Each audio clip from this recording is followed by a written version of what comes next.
Now we're dealing with cold air, lots of wind, and rain, finally. I'm sure you recognize this face. She is WBOC's very own Alice Bavis. You know, she's been a part of the WBOC family for 12 years now, and she's made the decision to pursue a different career in order to be closer to her family. So we wanted to catch up with her for just a few minutes before she departs. Alice, thank you so much for joining us this afternoon. I can't believe it. I mean, 12 years, almost 13 years, almost right? 13, 12 years and 8 months. 12 years and 8 months. I remember your very first day when you walked into WBOC. It was, it's hard to remember because it's been so long, but I was your morning show producer.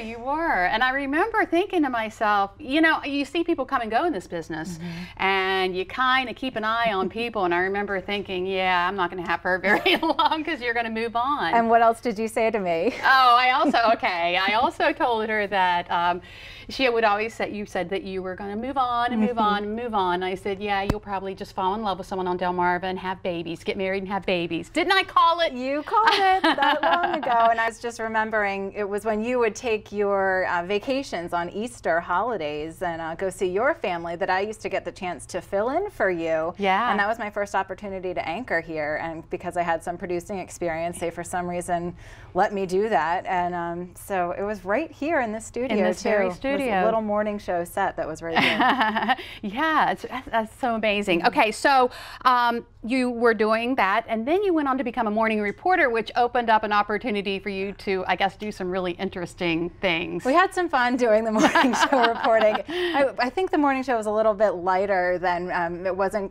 We had a little bit more fun doing some of our live shots, and I got to do some silly things. Yeah. You know, Bike Week.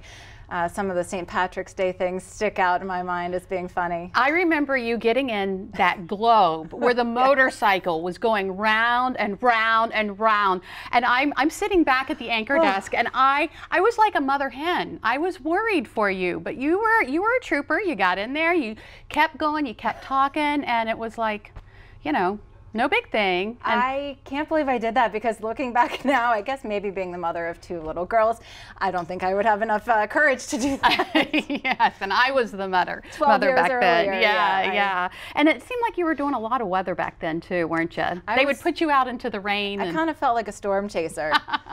We spent a lot of time chasing fog. We did fog delays, and you know, there was the snow, and we'd go out and we'd expect a big snowstorm, and then it wouldn't actually snow, and so I'd be trying to come up with something to say about the little pellets of ice that were forming on the sidewalk, and trying to fill a minute and a half talking about that. We've all been there, Alice. Okay, so then you moved on to becoming an evening anchor, and of course, in that time, you saw a lot of news, reported on a lot of news on Delmarva. I'm sure there has to be things that really impacted you as you were reporting them. It's sad because some of the things that of course stick out in my mind are the horrible stories that we've reported. They're the ones that really stay there. Things I wish I could erase, like the Dr. Earl Bradley, and having read those court documents, things that I wish I didn't know ever happened. The death of Sarah Foxwell. I was live in Georgetown when Chad Spicer was murdered, and that I still have a ribbon with his face on it on my desk, and I think I'll even keep it, you know, because it's something that really I remember. Yeah, it changed your life. Yeah, exactly. Okay, so you're welcomed into people's living rooms every night and have been for many, many years.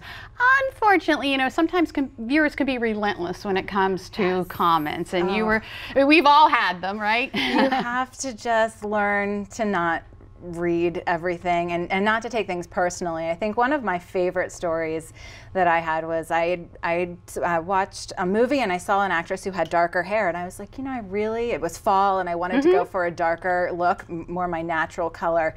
And a viewer took the time to write a handwritten note and mail it to me here at the station and said, your new hair color looks awful. What are you doing? And I just looked and I said, oh my goodness. Yeah. But that person wasn't alone. I got so many comments saying, you should lighten your hair, do the hair, makeup, your outfit, and especially being a woman, it's unbelievable. Yeah, exactly. Okay, so you mentioned the hair. Lots of hairstyles over those 12 years, right? Yes, there's some I wish I could take back. Some I said, what was that style? You know, I had the bangs thing going for a little while, and the lighter hair, the longer hair.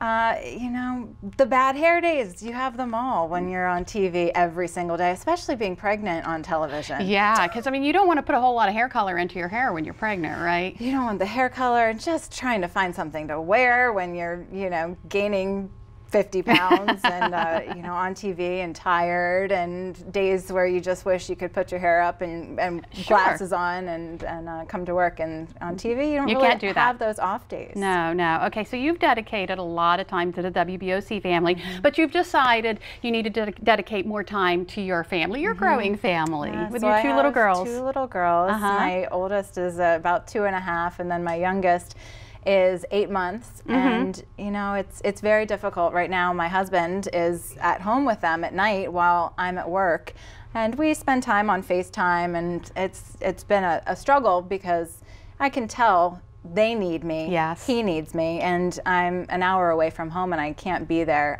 you know, at night for bedtime and bath time and dinner time. And as you know, they get older, they'll know that I'm not there, and I'll miss out on some things that, you know, they're only little once. Yes. And, trust me, I know. They grow up fast. Okay, so tell everyone what your new career is. well, I'll be working with in the healthcare industry with a new hospital that is going to be built in Milford, and I'll be helping to sort of grow that brand in the area. And I've always loved helping people. You know, that's one of the things that I've loved the most about this job. You know, we talked about the negative stories and the things that stand out in my mind, but the things that I look back on fondly are times when I'm able to help someone, whether it's just telling them that there's an evacuation because of a hurricane, or the latest health story, or recalls, things that can make someone's life better. And I hope that I'm able to transition into doing something similar to that in my new job. Well, you know, we're making this sound like it's a goodbye. It's just a see you later. But is there something that you would just like to let all of your viewers know? You know, something you want to tell them? Well, I've been honored to be able to serve people here on Delmarva, and to have people watch me on television for, you know, 12 years, and to watch me grow, and to be kind to me, you know, when I've been pregnant, when I've come back from work and been, you know, had to lose the baby weight. And I really have, people have been really, really kind on Delmarva, and it's been a joy to be able to spend this time here. And it's been a joy having you here, and I'm so glad that I was right. You fell in love, you got married, you started a family, you're staying on Delmarva. Alice. Okay. I hope to be back here with you on Delmarva Life again. Yes, absolutely. Best of luck to you. Thank you so much. And coming up next, we're in the Delmarva Life kitchen learning to make lobster salad. You don't want to miss this. Delmarva Life, we'll be right back.